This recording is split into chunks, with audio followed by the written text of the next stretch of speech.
Olá, queridos e amados irmãos, que a paz e a alegria do Senhor ressuscitado esteja e preencha os vossos corações. Sejam todos muito bem-vindos.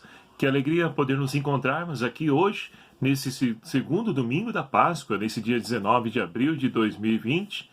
Queremos então acolher a palavra de Deus que vem iluminar a nossa vida. Hoje também celebramos a memória de Santo Expedito.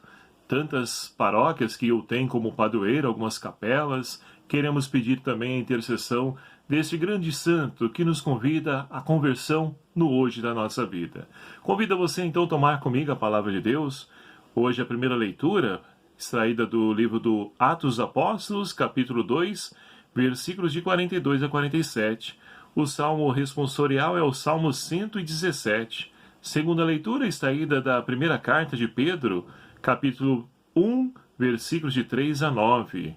E o Evangelho, a qual nós vamos então, nesse momento, ouvir, o Evangelho de São João, capítulo 20, versículos de 19 a 31, que vai nos narrar o seguinte: Ao anoitecer daquele dia, o primeiro da semana, estando fechadas por medo dos judeus, as portas, lugar onde os discípulos se encontravam, Jesus entrou e, pondo-se no meio deles, disse: A paz esteja convosco. Depois dessas palavras, mostrou-lhe as mãos e o lado. Então os discípulos se alegraram por verem o Senhor. Novamente Jesus disse: A paz esteja convosco. Como o Pai me enviou, também eu vos envio. Depois de ter dito isso, soprou sobre eles e disse: Recebei o Espírito Santo. Quem perdoardes os pecados, eles lhes serão perdoados. A quem os não perdoardes, eles serão retidos. Tomé, chamado Dídimo, que era um dos 12, não estava com eles quando Jesus veio. Os outros discípulos contaram-lhe depois: Vimos o Senhor. Mas Tomé disse-lhes: Se eu não vir a marca dos pregos em suas mãos, se eu não puser o dedo nas marcas dos pregos e não puser a mão no seu lado, não acreditarei. 8 dias depois, encontravam-se os discípulos novamente reunidos em casa, e Tomé estava com eles. Estando fechadas as portas, Jesus entrou, pôs-se no meio deles e disse: A paz esteja convosco. Depois disse a Tomé: Põe o teu dedo aqui e olha as minhas mãos, estende a tua mão e coloca-a no meu lado, e não sejas incrédulo, mas fiel. Tomé respondeu: Meu Senhor e meu Deus. Jesus lhe disse: Acreditastes porque me viste? Bem-aventurados os que creram sem ter visto. Jesus realizou muitos outros sinais diante dos discípulos, que não estão escritos nesse livro, mas estes foram escritos para que acrediteis que Jesus é o Cristo, o Filho de Deus, e para que, crendo, tenhais a vida em seu nome. Palavra da salvação. Glória a vós, Senhor. Caríssimos irmãos e irmãs, hoje também celebramos a festa da Divina Misericórdia, instituída pelo saudoso São João Paulo II, essa devoção que nos vem através de Santa Faustina, que justamente nos traz e nos leva a fazer a experiência da misericórdia desse Deus que, por amor, se entregou a cada um de nós. E hoje, como nós acabamos de ouvir no Evangelho, Jesus, então, ele aparece no meio dos discípulos, eles que estavam com medo. Mas olha que interessante o início do Evangelho. Ao anoitecer daquele dia, o primeiro da semana, ou seja, o dia da ressurreição, o dia do Senhor. Ao anoitecer, ou seja, é noite. E a noite na Bíblia não significa para nós que passou das 18 horas. Pelo contrário, quer nos dizer a ausência de Deus. Então, quando eles estavam sem Deus, automaticamente também perderam a esperança, perderam o seu chão, e é por isso que estão fechados por medo dos judeus. Então a gente já tem um panorama de como os discípulos estavam se sentindo, vivendo com medo, insegurança, frustrados, decepcionados. E é justamente aí que Jesus então vai se colocar no meio deles, no centro. E qual a primeira frase de Jesus? A paz esteja convosco.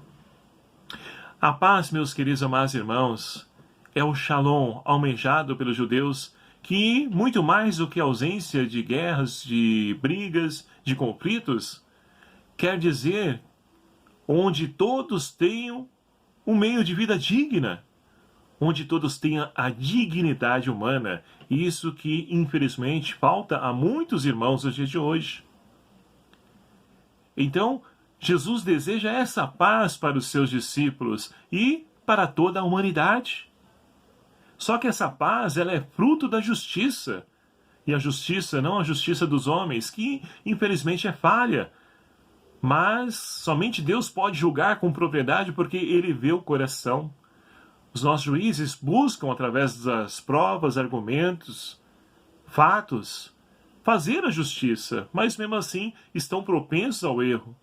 Agora Deus não erra, Deus não falha.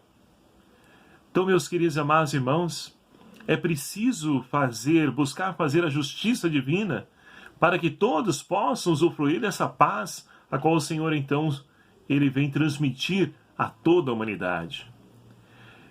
E assim, então, depois de desejar a paz, transmitir a paz aos discípulos, Jesus, então, Ele vai mostrar as mãos e o lado. E os discípulos se alegram por verem o Senhor. Mas, novamente, Jesus diz, a paz esteja convosco. E assim, Jesus, então, diz, como o Pai me enviou, também eu vos envio. Daí nasce, então, a igreja. Deus que envia os seus discípulos para que possam dar continuidade à missão de Jesus Cristo.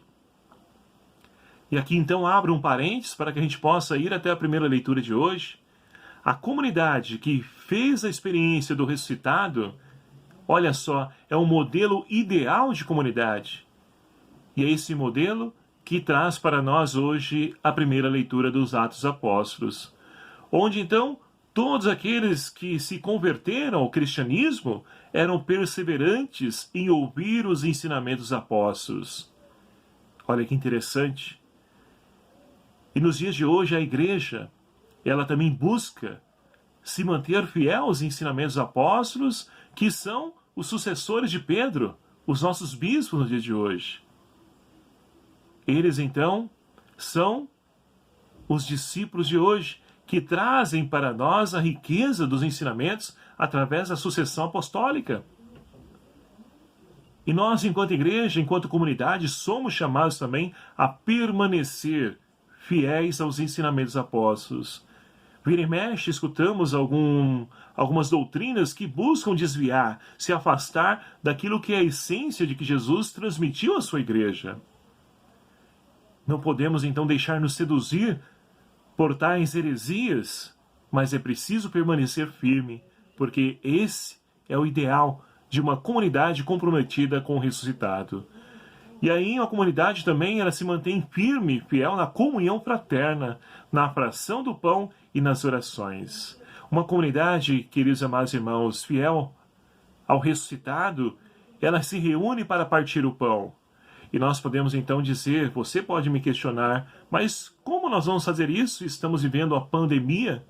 Ora, nós enquanto igreja doméstica, e aqui ainda não havia igrejas, as pessoas se reuniam nas casas, com as famílias. Então nós estamos vivendo um tempo de graça, onde nós, enquanto famílias, podemos reviver tudo aquilo que as primeiras comunidades, elas viviam. Em família, partir o pão, rezar juntos, fazer essa comunhão.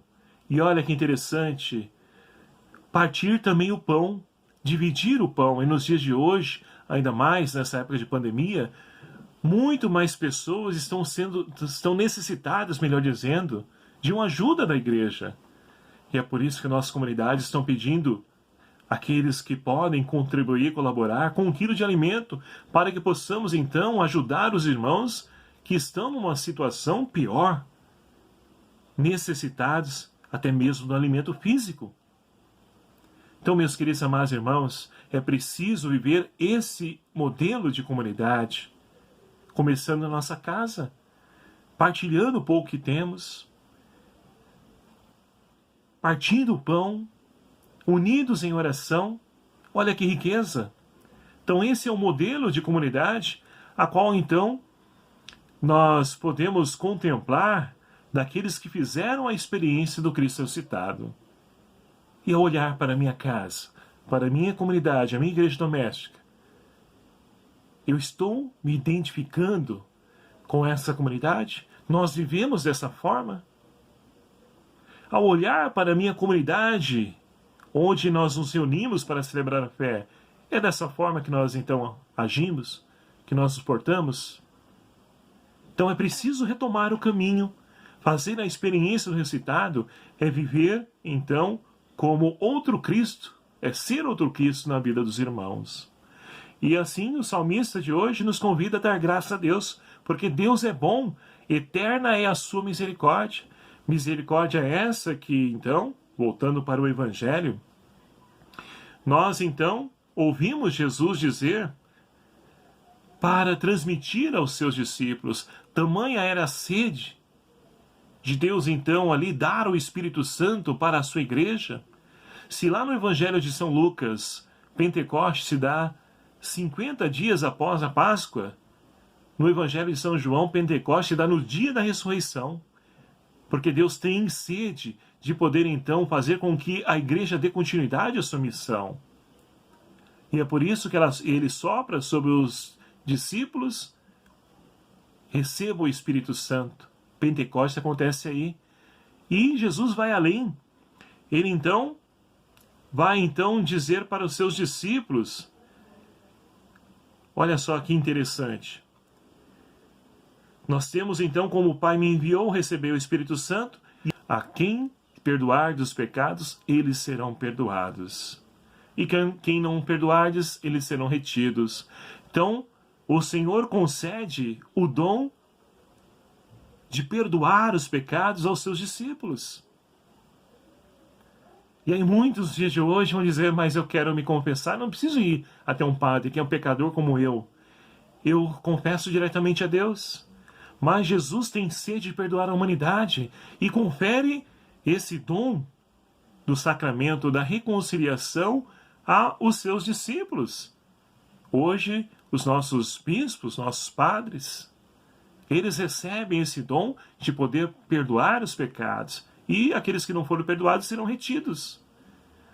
E é por isso, queridos amados irmãos, que nós então somos, como o salmista, convidados a dar graça ao Senhor, porque eterna é a sua misericórdia. Deus nos perdoa, não importa o tamanho dos nossos pecados. Se nós nos arrependermos e buscarmos então viver de uma maneira coerente com aquilo que o Evangelho nos pede, Ele nos perdoa. Ele nos convida a escrever a nova história. E é essa a riqueza do sacramento da reconciliação. E assim então, temos Tomé, que não estava na comunidade, mas os discípulos testemunham dizendo, vimos o Senhor, e ele não acredita. Diz ainda, se eu não tocar, se eu não pegar, eu não vou acreditar. 8 dias depois, novamente, Jesus se põe no meio deles, que estavam fechados, reunidos, e Jesus então, a paz esteja convosco, mais uma vez o dom da paz, e vai diretamente a Tomé e diz, olha aqui, toca em mim, não seja incrédulo, mas seja fiel. E Tomé vai fazer a sua profissão de fé, meu Senhor e meu Deus. E podemos, meus queridos amados irmãos, cair na tentação de dizer, de condenar Tomé, que precisou ver para crer. Mas nós, enquanto seres humanos, somos assim. Se nós, então, não vermos sinais, se nós não vemos um testemunho do irmão, Deus agindo na vida do outro, nós também, fatalmente, vamos esmorecer na fé e não vamos acreditar. Então, muitas vezes, os sinais são necessários na nossa vida para que nós possamos perceber que Deus, Ele continua e Ele está no meio de nós, porque Ele é fiel. Mas a nossa fé, muitas vezes, ela precisa desse, como se fosse um combustível, para poder alimentar, para que nós possamos novamente caminhar. E assim, fazendo a experiência do ressuscitado, nós podemos então ouvir aquilo que a segunda leitura de hoje nos traz. Pedro, na sua carta, ele vai louvar e bendizer a Jesus Cristo, que na sua grande misericórdia, pela ressurreição de Jesus Cristo, Deus então nos fez nascer com uma esperança viva, a esperança da ressurreição, da vida eterna, a vinda em Deus. Porque Deus nos concede sempre uma nova oportunidade, porque Ele nos perdoa, porque Ele é misericórdia. E nós então renovamos a nossa esperança que nós poderemos ser pessoas melhores e assim construir um mundo mais justo, mais fraterno, mais solidário. Um mundo onde as pessoas, de fato, sejam testemunhas autênticas do ressuscitado. Portanto, meus queridos amados irmãos, peçamos ao Senhor a graça de que nós possamos viver como testemunhas suas, de podermos então crer que Ele ressuscitou e não precisemos de provas concretas para isso, que a nossa fé nos leve a crer que Jesus ressuscitou e Ele está no meio de nós, para que assim possamos fazer a experiência do seu amor, vivendo enquanto comunidade, aquele modelo ideal que a primeira leitura de hoje nos traz, e assim possamos testemunhar, porque se nós vivemos o Evangelho, a primeira leitura, no finalzinho, vai dizer que cada vez mais o número de pessoas eram acrescentadas, porque elas viam que eles se amavam, que eles davam testemunho, não somente falavam, pregavam, mas viviam aquilo que pregavam. E por isso o número é crescendo. Que nós possamos, então, dar testemunho em nossas comunidades, começando pela nossa igreja doméstica, para que venha acrescentar ao número de pessoas que venham professar a sua fé no ressuscitado, cada vez mais cresça através do nosso testemunho, através do nosso modo, nosso jeito de ver e de celebrar a nossa fé. E não esqueçamos, permaneçamos firmes na fração do pão, na oração e principalmente na caridade, na partilha dos bens daquilo que nós temos. Porque é assim que Jesus também vai ser visto diante dessa sociedade egoísta, individualista, a qual nós estamos vivenciando. Pessoas desapegadas às coisas materiais, mas que colocam tudo em comum, porque fizeram a experiência do amor de Deus. Que a misericórdia de Jesus nos alcance e nos ajude a podermos então sermos as suas testemunhas. Louvado seja o nome do nosso Senhor Jesus Cristo, para sempre seja louvado. Muito obrigado a você, meu querido amado irmão, que nos acompanha aqui através do nosso canal. Convido você a me ajudar a evangelizar, compartilhe, divulgue esse vídeo, compartilhe aí com seus grupos, né? Para que nós possamos evangelizar um número maior de pessoas. E se você não é inscrito aí no nosso canal, peço a você que se inscreva. É fácil, é só clicar aqui no vermelho embaixo e você se inscreve. E se já é inscrito, não precisa, é uma vez apenas, tá bom? Vamos então pedir ao Senhor que nos dê a graça de podermos vivermos segundo a sua vontade e sermos as suas testemunhas. O Senhor esteja convosco, Ele está no meio de nós. Por intercessão de Santa Faustina e de São João Paulo II, abençoe-vos Deus Todo-Poderoso, Pai, Filho e o Espírito Santo. Amém. Um abraço fraterno, até o próximo vídeo, se assim nos permitir. Espero por você.